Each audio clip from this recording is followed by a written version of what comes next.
Bismillahirrahmanirrahim. Assalamualaikum warahmatullahi wabarakatuh. Innal hamdalillah nahmaduhu wa nasta'inuhu wa nastaghfiruh wa na'udzu billahi min shururi anfusina wa sayyiati a'malina. Man yahdihillahu fala mudilla lahu wa man yudlil fala hadiya lahu. Asyhadu an la ilaha illallah wahdahu la syarika lahu wa asyhadu anna Muhammadan abduhu wa rasuluh. Allahumma salli wa sallim wa barik ala nabiyyina Muhammadin wa ala alihi wa ashabihi ajma'in. Ma'asyiral muslimin a'zanallahu wa iyakum. Melanjutkan pada hadis yang ketujuh dari kitab Mukhtasar Jam'ul Ulum wal Ahkam. An Tamimin Ad-Dari radhiyallahu anhu anna Nabiya sallallahu alaihi wasallam qala ad-dinu an-nasihatu thalathan. Qulna liman ya Rasulullah? Qala lillahi wa li kitabihi wa li rasulihi wa li a'immatil muslimina wa 'ammatihim. Dari Tamim Ad-Dari radhiyallahu anhu bahwa Nabi sallallahu alaihi wasallam bersabda 3 kali, agama itu nasihat. Kami bertanya, untuk siapa? Beliau menjawab, untuk Allah, kitabnya, rasulnya, dan untuk pemimpin kaum muslimin serta kaum muslimin pada umumnya. Hadis sahih riwayat Muslim nomor 55. Jadi hadis ini tidak diriwayatkan oleh Imam Bukhari, tapi hanya Imam Muslim menyendiri dalam riwayat ini. Al-Hafidh Abu Nu'aim berkata, hadis ini memiliki kedudukan yang tinggi. Muhammad bin Aslam At-Tusi, di situ ada footnote-nya nomor 2, artinya adalah biografi daripada Muhammad bin Aslam At-Tusi. Beliau adalah al-imam al-hafidh, ya. Nah, sebutan al-hafidh untuk hadis itu adalah yang menghafal 100.000 hadis beserta sanadnya. Tidak hanya sekedar hafal saja, tapi secara sanad beserta sanadnya juga. Tapi tidak hanya sekedar hafal saja. Makanya para ulama mengatakan, ya, al-hafidh itu, syukran, yaitu gelar untuk ahli hadis yang dapat menjaminkan sanad dan matan hadis dan dapat menta'dil. Makanya dalam mustalahul hadis itu ada istilah jarah wa ta'dil. Jarah itu adalah mencela seorang perawi, ta'dil itu adalah memberikan pujian. Dan dua-duanya ini memang ada syariatnya. Makanya suatu ketika Imam Ahmad rahimahullah, ya, menjarah seseorang, menyebutkan keburukan seseorang, ya, seorang perawi, kemudian, ya, dia dinasihati oleh seorang, ya, diamlah wahai Abu Abdillah, gitu. Bagaimana engkau bisa menyebutkan ini dan itu tentang seseorang? Apa yang dijawab oleh Imam Ahmad? Uskut, diamlah engkau. Idza sakatta anta wa sakattu ana, famata ya'riful haqqa minal batil. Nah, apabila engkau diam dan aku pun diam, maka kapan kebatilan itu akan terlihat oleh kebenaran? Artinya apa? Yang namanya jarah wa ta'dil memang adalah syariat dalam hadis, ya. Dan dapat menta'dilkan dan menjarahkan rawinya, mengetahui rawi yang waham, yaitu banyak prasangka, sehingga riwayat-riwayat yang datang dari dia itu dikhawatirkan juga prasangka. Karena hadis itu memberikan ilmu yakin. Ya, karena memang hadis itu sendiri adalah ilmu. Ya. Kemudian catat ilat hadis. Jadi hadis itu ada cacatnya. Dan cacat yang paling parah adalah kepada perawinya, yaitu pembawa hadis tersebut. Kenapa demikian? Karena bisa jadi hadis itu akan menjadi berbeda status setelah divonis sahih, dhaif, hasan, la aslalahu, maudhu, dan seterusnya. Nah, kenapa demikian? Saya katakan bahaya karena memang apabila hadis itu sampai kepada kaum muslimin dan tidak tahu bahwasanya ini hadis dhaif, akan menjadi syariat. Sehingga seorang itu akan berkata tentang Islam ini bukan dengan ilmu. Dan itu sama saja dengan mengatakan berbohong atas nama Nabi Shallallahu Alaihi Wasallam. Yang mana berbohong atas Nabi SAW itu tidak sama dengan manusia yang lain. Kalau berbohong atas nama Nabi SAW itu akan menjadi syariat, sehingga diamalkan oleh kaum muslimin sampai yaumul qiyamah. Dan istilah ahli hadis yang lain, nah itu adalah al-hafidh, gelar al-hafidh, minimal 100.000 hadis. Ya. Kemudian Syekhul Islam, beliau adalah al-imam, seorang imam, al-hafidh, Syekhul Islam. Syekhul Islam ini bukanlah istilah bid'ah, ya, karena banyak sekali para imam-imam yang dijuluki sebagai Syekhul Islam. Ya. Nah, Syekhul Islam ini terdiri dari dua kata. Pertama, syekh. Syekh ini ada dua makna. Syekh untuk panggilan guru. Syekh tua. Ya, orang tua. Ya. Makanya kadang seorang pemuda pun dipanggil syekh. Kalau syekh tersebut berarti maknanya adalah guru. Iya. Bukan ustadz. Karena makanya panggilan ahli agama di Indonesia dengan Saudi Arabia beda. Kalau di Saudi syekh, nggak mungkin ustadz. Kenapa demikian? Karena kalau ustadz dia profesor. Makanya jadi di Indonesia ini banyak profesor. Karena ustadz sendiri itu adalah nama ilmiah dalam bahasa Arab adalah profesor. Makanya kalau antum melihat di tulisan seorang syekh itu asy-syekh, ad-doktor, al-ustadz, ad-doktor, begitu biasanya begitu. Ya. Nah, kemudian Islam, ya. Makna yang kedua adalah tua, orang tua. Ya. Nah, maknanya apa? Syekhul Islam itu maknanya apa? Yaitu orang yang menjadi rujukan bagi kaum muslimin karena ilmu dan hikmahnya. Dan tentu saja juga pengalaman. Ya. Diberikan sebagai bentuk penghargaan bagi karya dan perjuangannya dalam mengkaji dan memaparkan kebenaran Islam kepada masyarakat. Nah, inilah pengetahuan tentang Syekhul Islam. Nah, di antara Syekhul Islam, ya, Al-Izz bin Abdus Salam, Al-Hafidh Ibnu Hajar, Zakaria Al-Ansari, Ibnu Taimiyah atau Ibnul Qayyim, Muhammad bin Abdul Wahab, dan seterusnya. Ya. Muhammad bin Aslam At-Tusi adalah salah satu tokoh ulama yang mengikuti sunnah. Ya. Walaupun beliau menerima banyak cobaan di jalan Allah, pasti ya. Orang-orang yang berjalan di atas sunnah itu pasti akan mendapatkan banyak cobaan, pasti itu. Karena yang mendakwahkan tauhid dan sunnah itu pasti akan dimusuhi.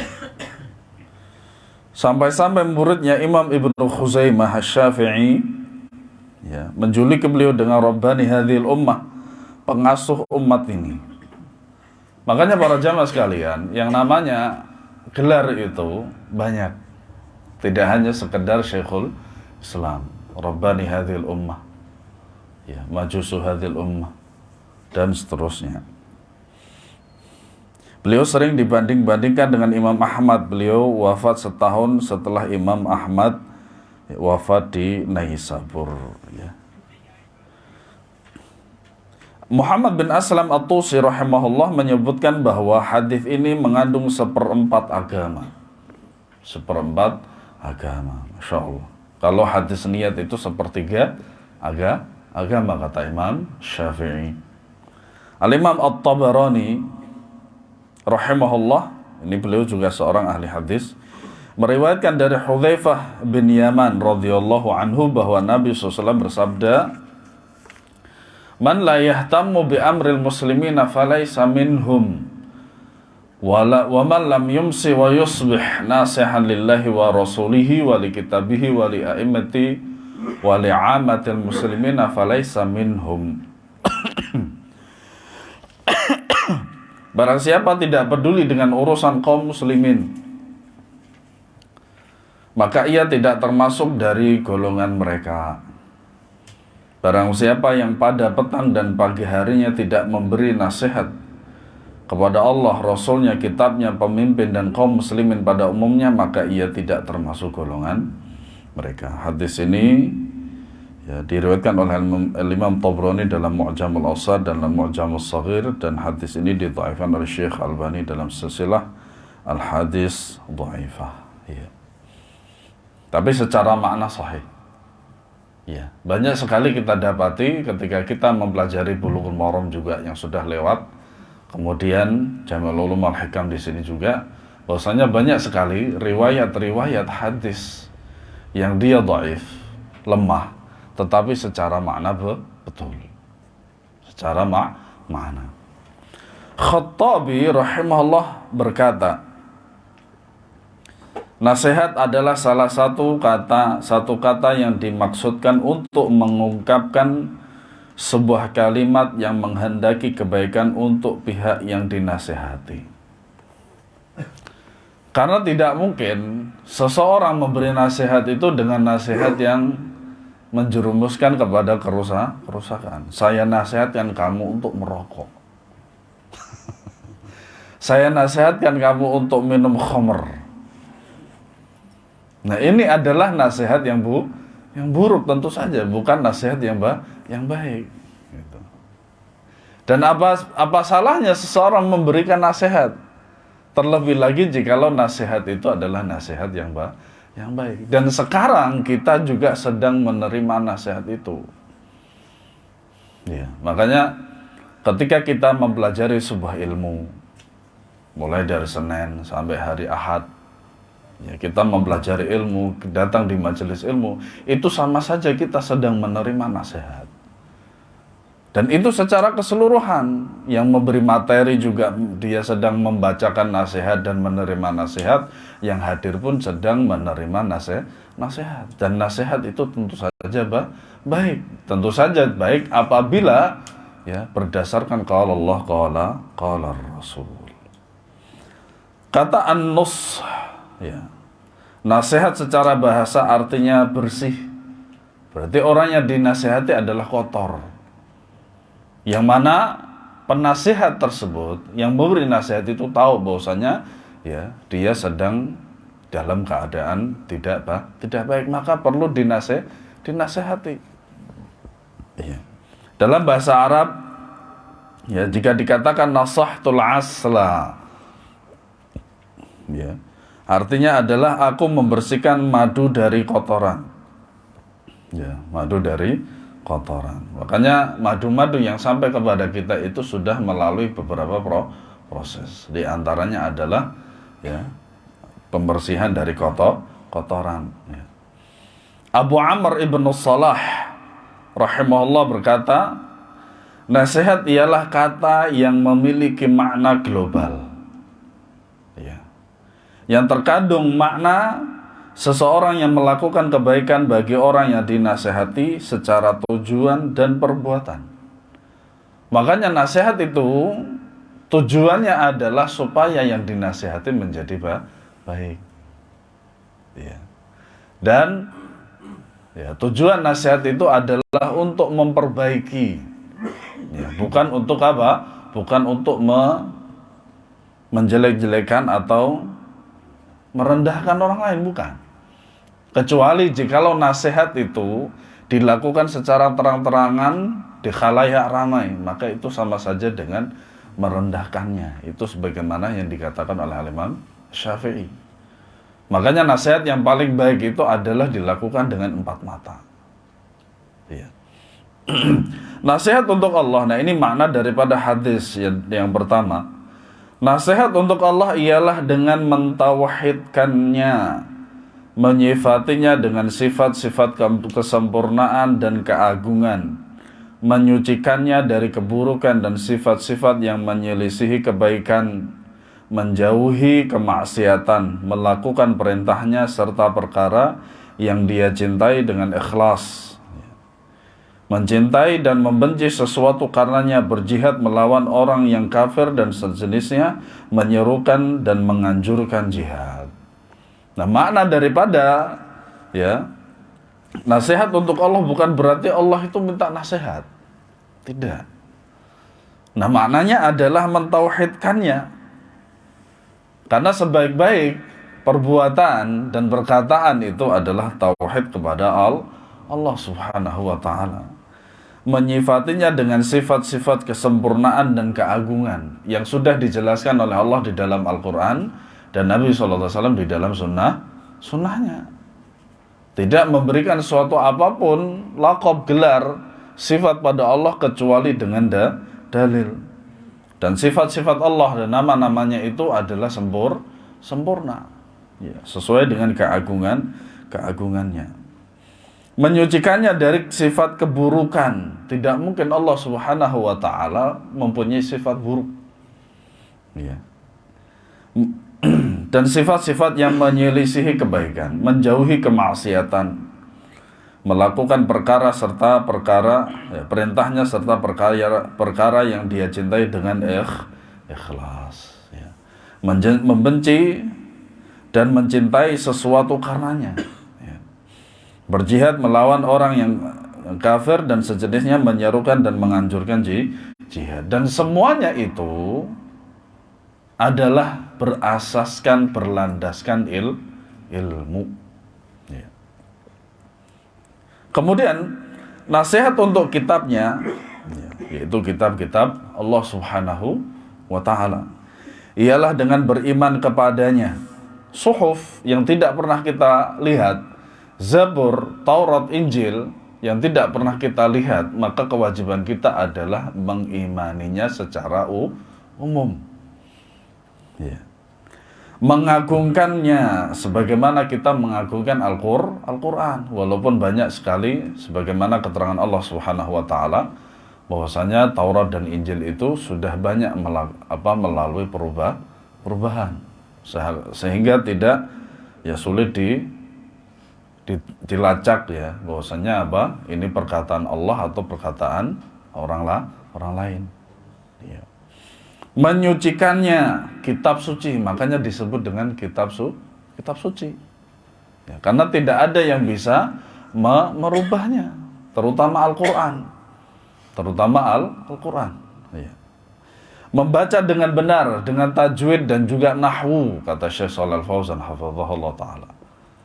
Makanya tajwid itu lebih wajib daripada melakukan bacaan Al-Quran, ya. Karena kadang seseorang itu terbebani dengan melakukan Al-Quran sehingga tajwidnya itu tidak diperhatikan. Banyak yang salah akhirnya. Melaksanakan perintah dan menjauhi larangannya yang terdapat di dalam Alkitab atau Al-Quran. Memahami ilmu dan ajarannya. Makanya ada tafsir. Ada ilmu tafsir, ya. Bahkan ilmu Al-Quran itu kata Syekh Rusdi hafizahullah ta'ala itu lebih dari 20 cabang ilmu, ya, lebih daripada 20 cabang ilmu qiraat, ilmu kitabah, ya, makharijul huruf dan seterusnya, atau yang kita sebut dengan tajwid, ya. Mentadaburnya, merenungi ayat-ayatnya. Makanya ketika kita mendapati seorang kalau ingin kaya, bacalah surat Al-Waqi'ah. Kalau ingin cakep, bacalah surat Yusuf. Dan seterusnya. Para jamaah sekalian, para a'immah, Ibnu Hajar diantaranya mengatakan bahwasanya hadis-hadis tentang keutamaan Al-Quran mayoritasnya dhaif, lemah, tidak bisa diamalkan. Ada yang lebih penting dari itu. Hanya sekedar untuk cantik, untuk kaya dan lain sebagainya. Apa itu? Membaca, memahami, mentadaburi dan mengamalkan. Itu lebih baik. Ya, dari hanya sekedar apa? Untuk untuk kehidupan dunia saja, perkara dunia. Menyerukan kepadanya, yaitu untuk membacanya. Makanya Al-Quran pada bulan Ramadan itu betul-betul digalakkan untuk menyelesaikan khataman. Ya. Makanya Al-Imam Syafi'i diantaranya beliau rahimahullahu ta'ala khatam dalam bulan Ramadan itu 60 kali. Ya, 60 kali. Subhanallah. Membelanya dari penyimpangan orang-orang yang melampaui batas. Melampaui batas diantaranya adalah seperti seorang membawa Al-Quran, ayat-ayat Al-Quran, tetapi untuk perkara yang batil. Itu. Kedua, ya, cara memahami Al-Quran itu bukan dengan kaidah-kaidah yang sudah diletakkan oleh para ulama. Seperti Khatamun Nabiyyin, Ahmadiyah. Khatamun Nabiyyin di sini mereka tidak mengingkari ayat ini, karena kalau mengingkari ayat ini mereka kafir. Ya, tetapi mereka menyelewengkan maknanya. Makanya Khatamun Nabiyyin bagi mereka itu bukan penutup para nabi, tapi cincinnya nabi. Sehingga apa? Dia, Ahmadiyah itu punya nabi sendiri. Ya. Dan cacian orang-orang yang mengingkarinya. Makanya Al-Quran itu bagi orang-orang kafir ini merupakan alat untuk mencaci maki. Ya. Karena apa? Karena mereka itu tidak faham dengan Al-Quran. Bagaimana mau faham tentang Al-Quran? Beriman aja tidak. Ya. Kemudian nasihat untuk Rasulnya. Ya. Mirip seperti yang sebelumnya, yaitu beriman kepadanya dan ajaran yang dibawanya. Ya, makanya konsekuensi daripada syahadat Muhammad Rasulullah adalah alla yu'badallah illa bima syara'. Ya, tidak beribadah kepada Allah Subhanahu wa taala kecuali dengan apa yang disyariatkan oleh beliau sallallahu alaihi wasallam, yang dibawa oleh beliau. Memuliakan dan mengagungkannya, bukan mengkultuskan. Ingat ya, mengagungkan itu tidak sama dengan mengkultuskan. Ya. Makanya Al-Imam Malik rahimahullah ta'ala mengatakan semua perkataan manusia bisa diambil dan bisa ditolak kecuali siapa? Rasulullah sallallahu alaihi wasallam. Sambil beliau menunjuk kuburan Nabi sallallahu alaihi wasallam. Sehebat apapun guru kita, setinggi apapun ilmu guru kita, tetap bisa ditolak dan bisa diterima. Kalau Rasulullah SAW mutlak diterima, tidak boleh ditolak secara mutlak juga. Ya. Memuliakan dan mengagungkannya, mengkultuskan di sini apa? Ya. Mungkin kalau kita pernah mendengar sabda Pandita Ratu, artinya apa? Segala perkataan dan perbuatan harus diterima. Itu tidak bisa. Manusia selain Rasulullah SAW tidak bisa. Ya. Kemudian berpegang teguh dengan ketaatan kepadanya, karena memang taat kepada Rasulullah adalah mutlak. Menghidupkan sunnahnya, karena kalau menghidupkan sunnahnya maka bid'ah akan mati. Yang namanya sunnah itu akan senantiasa menjadi lawan daripada bid'ah. Ya. Mendahulukan ilmunya dan menyebar luaskannya. Makanya selalu kita katakan untuk selalu menyampaikan qala Allah qala Rasul. Ya, bukan perkataan saya. Memusuhi orang yang memusuhinya dan memusuhi sunnahnya. Ingat, ini bukan perkara perasaan. Ini bukan perkara perasaan, tetapi ini adalah murni ketaatan kepada Rasulullah Shallallahu Alaihi Wasallam. Mencintai orang yang mencintai dan mencintai sunnahnya, ya, berakhlak dengan akhlaknya. Makanya Aisyah radhiyallahu anha mengatakan bahwasanya karena Rasulullah SAW khuluquhu Al-Quran, adalah Rasulullah SAW akhlaknya adalah Al-Quran. Berperangai dengan adab-adabnya. Makanya adab-adab di dalam Al-Quran, di dalam hadis Nabi SAW itu sangat banyak. Adab makan, minum, duduk dan lain sebagainya. Mencintai keluarganya, yaitu Ahlul Bait. Di antara Ahlul Bait Rasulullah SAW adalah istri-istri beliau Sallallahu Alaihi Wasallam. Dengan mencintai sebenar-benar cinta, tetapi tidak berlebih-lebihan, ya. Sehingga apapun yang dikatakan oleh keluarga Nabi diterima, tidak bisa. Tetap perkataan Imam Malik rahimahullah adalah kaidah. Manusia selain Rasulullah SAW itu bisa diterima dan bisa ditolak. Terlebih lagi jikalau ya perkataan mereka, yaitu para Ahlul Bait itu bertentangan dengan sabda Nabi SAW. Ya. Mencintai keluarganya dan sahabatnya dan sebagainya. Nasihat untuk pemimpin kaum muslimin ialah dengan menolong dan menasihati mereka dalam kebenaran. Makanya sebisa mungkin ketika kita melihat kemungkaran dari pemimpin kaum muslimin, diantaranya adalah doa, mendoakan, tidak menghujatnya. Ya, apalagi memprovokasi kaum muslimin untuk membencinya, terlebih lagi memberontak. Waliyadzubillah, itu bukan akidah Ahlussunnah wal Jamaah. Mengingatkan mereka tentang kebenaran, mengingatkan mereka dengan lemah lembut. Ya. Kalau antum perhatikan orang yang sifatnya kasar, ya, keras, mungkin tidak dia menerima nasihat dengan keras. Mungkin tidak, nggak mungkin. Dan itu saya kira kita sudah berpengalaman tentang hal tersebut. Nasihat saja yang disampaikan dengan lemah lembut saja tidak diterima, apalagi dengan keras. Terlebih lagi jikalau nasihat itu disampaikan kepada orang yang keras, ya, sifatnya dan seterusnya. Ya. Menjauhi sikap membangkang terhadap mereka. Ya.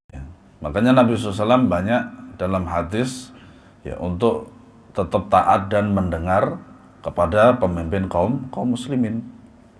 Ya. Dan mendoakan mereka agar mendapatkan hidayah. Nah, ini juga penting sekali. Kalau kita tidak mampu menyampaikannya kepada pemimpin kaum muslimin, entah itu skala besar dalam negeri seperti presiden, gubernur, ya, wali kota, bupati dan seterusnya, maka salah satunya adalah mendoakan. Sedangkan nasihat untuk segenap kaum muslimin ialah dengan membimbing menuju kemaslahatan mereka, yaitu kepada urusan akhirat, urusan agama. Mengajarkan kepada mereka, ya, mengajarkan kepada urusan agama dan dunia mereka. Ya, makanya diantaranya, ya, yang harus diperhatikan adalah masalah agama, karena agama itu adalah yang membawa kebahagiaan dunia dan akhirat. Ya. Menutup aib mereka, dan ini wajib. Ini wajib. Berbeda dengan yang saya jelaskan di awal tadi tentang jarah wa ta'dil. Ini beda.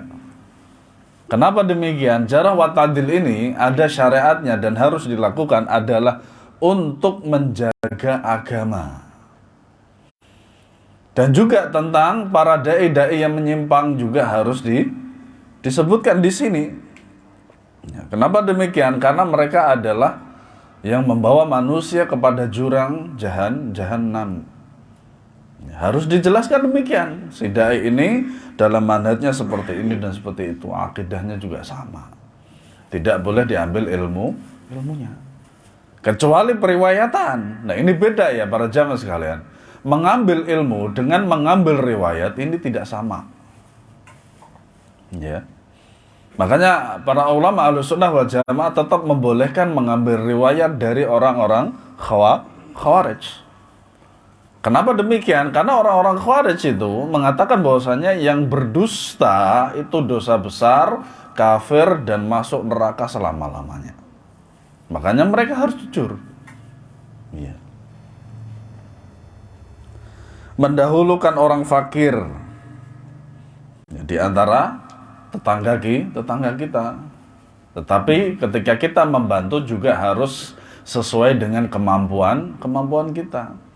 Kita pengen membantu tetangga yang betul-betul fakir, tapi kita juga tidak mampu memberikan dia, kita juga tidak bisa makan, ya nggak bisa seperti itu. Iya.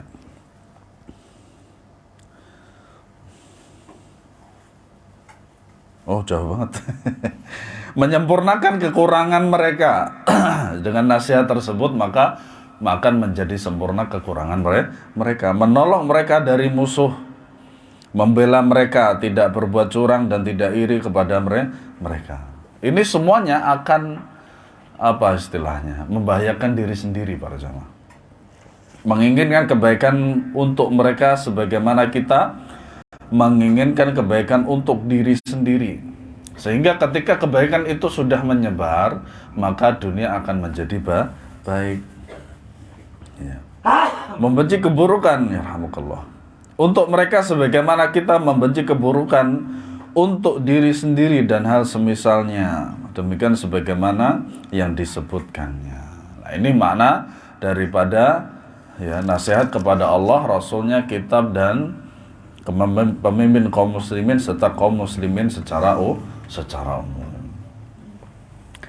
Di antara macam-macam nasihat kepada mereka ialah nasihat kepada mereka dengan melindungi mereka dari gangguan dan hal-hal yang dibenci. Ya.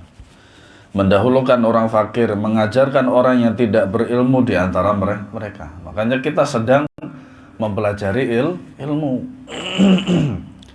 Dan dengan ilmu tersebut kita berniat untuk menjalankan ilmu tersebut supaya kita menjalankan syariat Islam itu dengan mudah.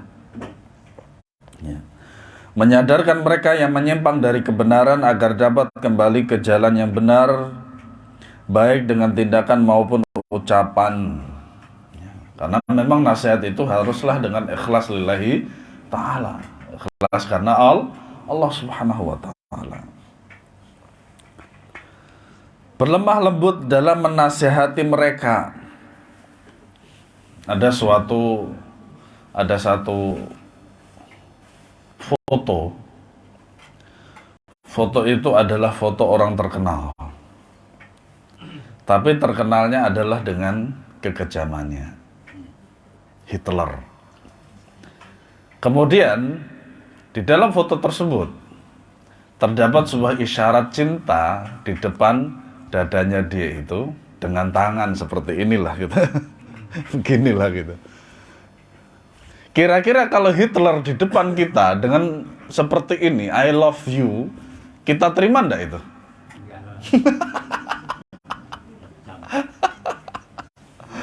Nah, itu tidak mungkin.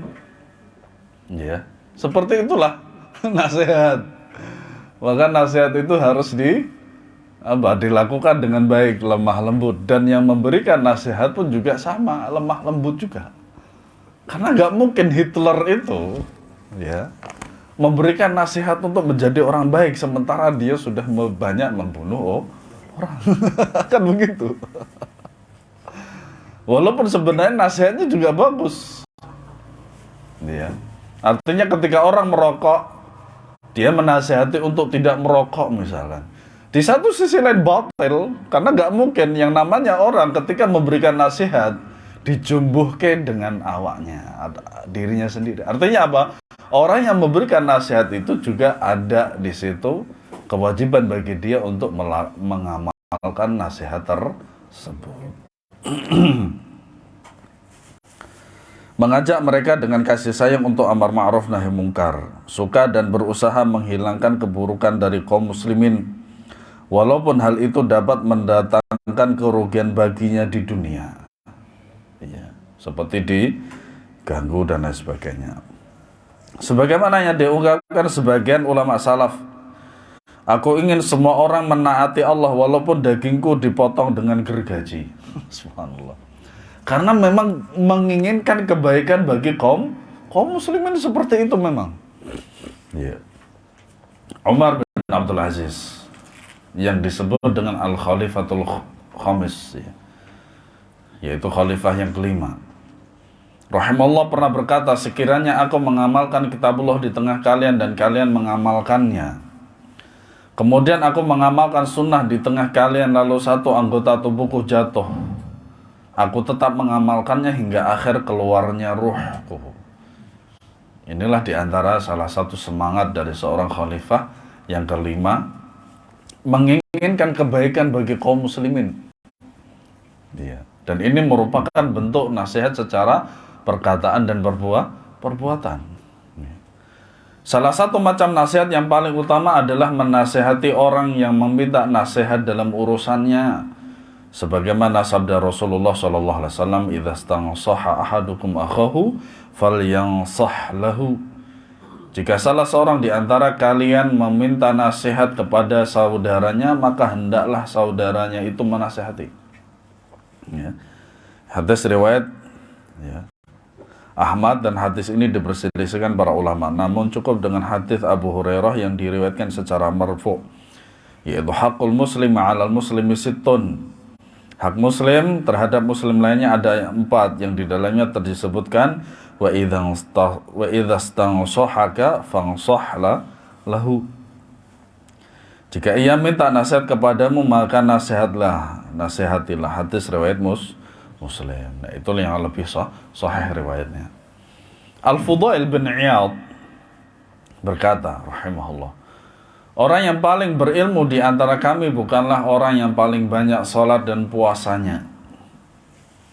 Akan tetapi sesungguhnya orang yang paling berilmu di antara kami ialah orang yang paling dermawan, karena mengamalkan ilmunya. Paling bersih jiwanya, ya, tidak ada rasa benci dan seterusnya. Syukur. Ya. Paling banyak nasihatnya manfaat untuk umat. Dan memberi nasihat itu tidak harus ustaz, tapi haruslah berdasarkan ilmu. Karena memang sebaik-baik nasihat itu adalah berupa ilmu. Ya. Abdullah ibnu Mubarak ditanya, apakah amalan yang paling utama? Ia menjawab, nasihat untuk Allah. Ya, nasihat untuk Allah. Ma'mar rahimahullah berkata, disebutkan orang yang paling tulus kepadamu adalah orang yang takut kepada Allah berkaitan dengan dirimu. Makanya dia menasihati. Dikatakan juga orang yang paling menyayangimu adalah orang yang menasihatimu. Makanya tadi dikatakan, karena gak mungkin orang yang menasehati itu ingin orang yang dinasehati itu jatuh kepada perkara yang diharamkan, tidak mungkin. Jika ulama salaf hendak menasehati seseorang, mereka menasehatinya secara diam-diam. Nah, ini kaidahnya. Hingga sebagian dari mereka, kadang saya kalau mau menasehati yang sebelum-sebelumnya, ya, biasanya kalau saya menasehati itu mukadimahnya saya mencintaimu karena Allah. Ya akhi, saya nasihati antum. Itu. Hingga sebagian dari mereka berkata, barang siapa menasihati saudaranya secara empat mata, maka itu adalah nasihat. Sedangkan siapa yang menasihatinya di hadapan banyak orang, maka ialah mencelanya. Ini semakna dengan perkataan Al-Imam Syafi'i rahimahullah. Al-Fudail rahimahullah berkata, seorang mukmin hendaknya ditutupi aibnya dan dinasihati, sedangkan orang yang durhaka itu dibuka kedoknya dan dicela. Manfaatnya apa? Supaya orang yang mukmin itu, ya, tetap dia menjadi seorang mukmin yang dicontoh, ya, tetapi juga tetap dinasihati. Yang namanya kesalahan itu harus tetap dinasihati. Dan orang yang buruk seperti itu juga. Makanya sudah kita jelaskan bahwasanya orang yang tidak dikenal dengan perbuatan yang dia kerjakan itu maka dimaafkan. Ya, tidak boleh diberi apa? Diberi hukuman berat. Ya. Abdul Aziz bin Abi Rawad rahimahullah berkata, dahulu orang-orang sebelum kalian jika seseorang melihat aib pada saudaranya maka ia menasehatinya dengan lemah lembut. Ya. Sehingga ia mendapat pahala memberi nasihat dan mencegah kemungkaran. Biasanya makanya nasihat di sini lebih kepada nasihat apa? Nasihat yang baik. Semuanya baik. Kalau antum baca lagi dari awal yaitu nasihat kepada Allah sampai kepada segenap kaum muslimin, ini adalah yang baik-baik. Namun salah seorang di antara mereka ada yang bertindak kasar kepada saudaranya, membuat marah, maka aibnya dibeberkan. Tidak apa-apa, tidak masalah. Iya. Dan hal ini bukan melanggar sebuah syariat atau adat, karena memang syariatnya demikian. Karena syariatnya memang demikian, tidak masalah. Nah, wallahu a'lam bishawab. Semoga bermanfaat. Amin ya rabbal. Ada pertanyaan?